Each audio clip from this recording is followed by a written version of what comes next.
अस्सलाम वालेकुम दोस्तों, कैसे हैं आप। उम्मीद करता हूँ आप सब खैरियत से होंगे। आज हम आपको बताने वाले हैं cabinet floor standing unit cabinet का कॉपर पाइप कैसे डालते हैं और जरी कैसे लगाते हैं। ठीक है। और ये जब आपका घर मुकम्मल बन जाता है फिनिशिंग के बाद कैबिनेट कैसे लगती है। ठीक है। अगर आप हमारे YouTube चैनल पर नए हैं तो लाइक कर दें, शेयर कर दें और सब्सक्राइब कर दें और बेल आइकन के बटन को प्रेस कर दें, हमारी आने वाली वीडियो आप तक पहुंच सके।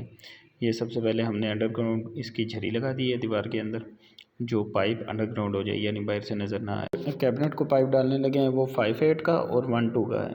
अक्सर लोग 1/4 और 1/2 का कॉपर पाइप डाल देते हैं, जो बेसिकली यह होता है 1.5 टन AC के लिए। जो इन्वर्टर कैबिनेट आती है गोल, उसको 1.5 टन का भी पाइप साइज़ चल जाता है, लेकिन हम इसको स्टैंडर्ड साइज़ डालने लगे हैं जो 2 टन की सादा कैबिनेट और इन्वर्टर कैबिनेट सबको लग जाए। ठीक है। ये हमने कोर कटिंग से होल करवा लिया इसका बिल्कुल दीवार के ऊपर। ये होल बाद में सीलिंग के अंदर चला जाएगा, जब सीलिंग होगी तो सीलिंग के अंदर छुप जाएगा। ठीक है। ये झरी लगा दी है, अब झरी के अंदर हम इसके पाइप को बेंड करके डालते हैं और बेंड।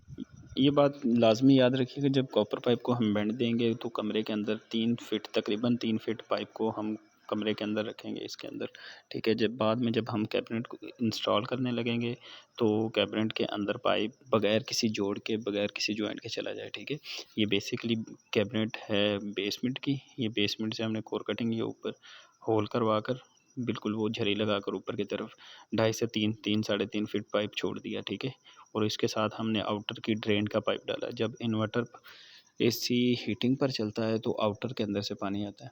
ठीक है। वो अगर हम ये ड्रेन का पाइप नहीं डालेंगे तो जब हीटिंग पर चलेगा तो ये पानी नीचे बेसमेंट में गिरेगा। तो ये देखो दोस्तों, हमने ये पाइप डाल दिया, प्रॉपर बेंड दे दिया। ये ऊपर से हमने कोर कटिंग वाले होल से हमने बेंड दे दिया। ये सीलिंग के हिसाब से दिया है, यानी ये पाइप हमारा सीलिंग के अंदर छुप जाएगा।